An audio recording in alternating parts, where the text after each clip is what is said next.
M Jayachandran, ഇപ്പോൾ ഈ കാര്യത്തിൽ പാർട്ടി പൂർണ്ണമായും പ്രതിരോധത്തിലാണോ? പാർട്ടിയുടെ പ്രധാന നേതാക്കളെ തന്നെ പ്രതി ചേർക്കുകയാണ്.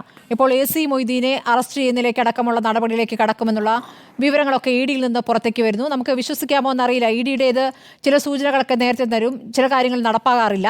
അപ്പോൾ ആ രൂപത്തിലാണോ എന്നറിയില്ല. MM വർഗീസിനെ കോടതി കയറ്റാൻ ഇരിക്കുന്നു. പാർട്ടിയുടെ സ്വത്തുക്കൾ മരവിപ്പിക്കുന്ന നടപടി ഇതിനകം ചെയ്തു കഴിഞ്ഞിരിക്കുന്നു, താൽക്കാലികമായി കണ്ടുകെട്ടി കഴിഞ്ഞിരിക്കുന്നു. എങ്ങനെയാണ് ഈ വിഷയത്തെ പാർട്ടി സമീപിക്കുന്നതാണ് എന്നാണ് താങ്കൾ കരുതുന്നത്? ഇത് വേട്ടയാടൽ എന്നുള്ള ഒരു പദപ്രയോഗത്തിൽ മാത്രം ഞാൻ കാണുന്നില്ല. ഇത് ആസൂത്രിതമായ വേട്ടയാടലാണ് ED എന്ന ദേശീയ അന്വേഷണ ഏജൻസിയുടെ. വെറുതെ പറയുകയല്ല. ഇപ്പോൾ ഈ 73 ലക്ഷം, 60 ലക്ഷം, 77 ലക്ഷം എന്നൊക്കെ പല തുകകളായിട്ട് ഇന്നലെ മുതൽ ED ഇങ്ങനെ പറഞ്ഞു തുടങ്ങിയിട്ടുണ്ട്. അത് മാത്രമേ ഞാനിവിടെ പറയുന്നുള്ളൂ കേട്ടോ. ഇത് 5 അക്കൗണ്ടുകളിലായിട്ടാണ്. ഇത് ഈ പറയുന്നത് പോലെ ഇത് മൊത്തം 5 അക്കൗണ്ടുകളുടെയും മൊത്തം തുക കൂട്ടിയാൽ 76,27,869 രൂപ വരും. 60ഉമല്ല, 73ഉമല്ല, 74,27,869 5 അക്കൗണ്ട് എന്ന് പറയുന്നത്. അതാണ് രസകരം. 2007 മുതൽ തുടങ്ങിയ അക്കൗണ്ടുകൾ, അതിലൂടെ വരുന്ന ട്രാൻസാക്ഷനുകൾ, ആ ട്രാൻസാക്ഷനുകൾ ഓരോ അക്കൗണ്ടിലുള്ള തുക എത്രയാണ്? 1000 രൂപ ഉള്ളതുണ്ട്, 400 രൂപ മിച്ചമുള്ളതുണ്ട്, ഇതൊക്കെയുണ്ട്. ഞാൻ അത് മാത്രമേ ഈ ചർച്ചയിൽ പറയാൻ ഉദ്ദേശിക്കുന്നുള്ളൂ. ഇത്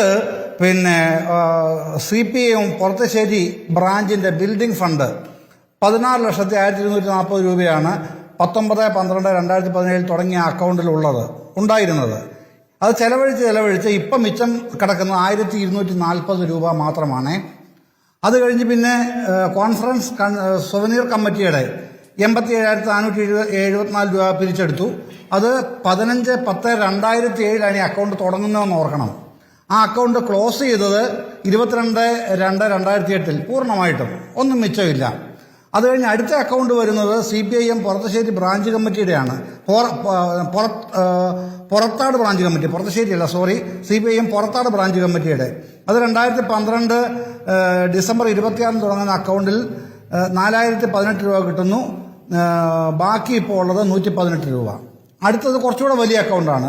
അതിന് 15/10/2007 തുടങ്ങുന്ന അക്കൗണ്ട്. അത് ടോട്ടൽ റെസീറ്റ് എന്ന് പറയുന്നത് 32,09,189 രൂപ. അതിലിപ്പം മിച്ചമുള്ളത് 760 രൂപ മാത്രം. 5ാമത്തെ അക്കൗണ്ടിൽ 27,25,948 രൂപ 11/1/2012 തുടങ്ങുന്നു. ഇപ്പോൾ അതിൽ മിച്ചമുള്ളത് 1,293 രൂപ. ഇതാണ് മനസ്സിലാക്കേണ്ട കാര്യം. ഇവിടെ മനസ്സിലാക്കേണ്ട, കേരളം മനസ്സിലാക്കേണ്ട പ്രധാനപ്പെട്ട കാര്യം, ആസൂത്രിതമാണ് ഈ വേട്ട എന്നുള്ളതിന്റെ ഞാൻ പറഞ്ഞതിന്റെ കാര്യം ഇതാണ്. 2007 മുതൽ അവിടെ ആരും പൈസ കൊണ്ടിട്ടിട്ട് അവിടെ നിക്ഷേപിച്ചങ്ങ് മാറുകയല്ല. അത് ചെലവാക്കിക്കൊണ്ടിരിക്കുകയാണ്. ബ്രാഞ്ച് കമ്മിറ്റിയുടെ പേരിൽ, 2 ലോക്കൽ കമ്മിറ്റികളുടെ പേരിൽ, ഒരു സുവനീർ കമ്മിറ്റിയുടെ പേരിൽ ഒക്കെ വരികയാണത്. അത് ചെലവാക്കിക്കൊണ്ടേ ഇരിക്കുകയാണ്. ഇതെങ്ങനെയാണ് ഈ CPIMന്റെ കള്ളപ്പണമാണെന്ന് പറയാൻ കഴിയുന്നത്? ഏതെങ്കിലും തരത്തിൽ പറയാൻ കഴിയുമോ? ഒരു കാര്യം. പിന്നെ ഇപ്പോൾ BJP പ്രതിനിധിയെ മാറ്റി നിർത്തുന്നു ഞാൻ ഇനി പറയുന്ന അഭിപ്രായത്തിന്. പക്ഷെ കോൺഗ്രസ് പ്രതിനിധി ഒരു കാര്യം കേൾക്കണം കേട്ടോ. എല്ലാവർക്കും ഉണ്ടല്ലോ ഈ സാധാരണ പ്രാഥമിക സഹകരണ സംഘങ്ങളിലെ അക്കൗണ്ടുകൾ. നമ്മുടെ നാട്ടിൻപുറത്ത് എല്ലാവർക്കും ഉണ്ടാവും. എന്നെപ്പോലുള്ളവർക്കൊക്കെ ഉണ്ട് കേട്ടോ, നിങ്ങൾക്കൊക്കെ ഉണ്ടാവുമെന്ന് ഞാൻ വിചാരിക്കുന്നു. അപ്പോൾ നമ്മൾ ഈ പ്രാഥമിക സഹകരണ സംഘങ്ങളിൽ അക്കൗണ്ട് എടുത്തു കഴിഞ്ഞാൽ അതിന് ഇൻകം ടാക്സ് കൊടുക്കേണ്ട ആവശ്യം വരാറില്ല. എന്തുകൊണ്ടാണത്?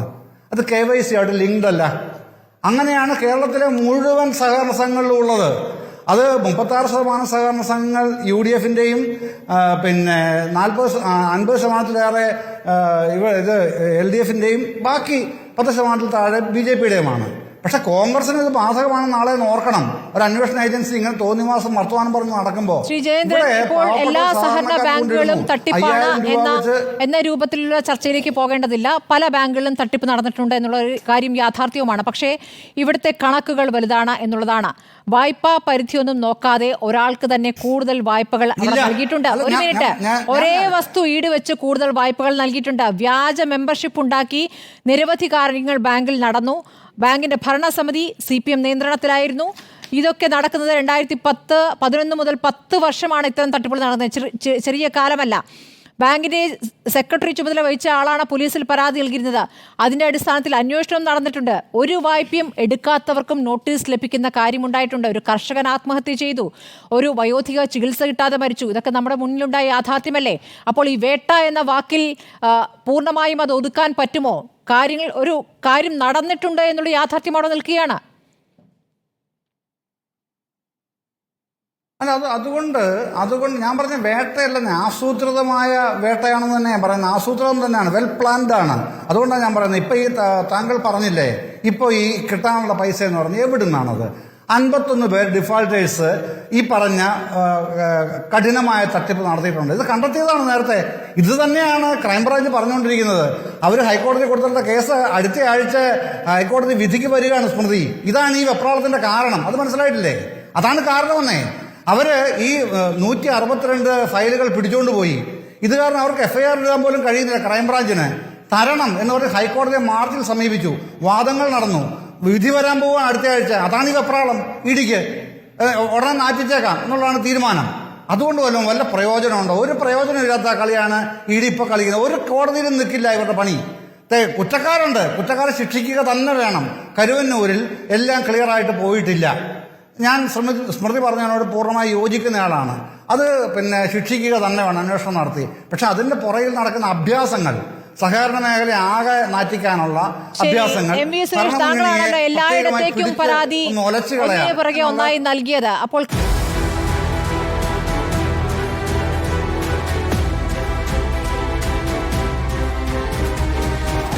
ഡിബേറ്റ് വിത്ത് സ്മൃതി പരുത്തിക്കാട്.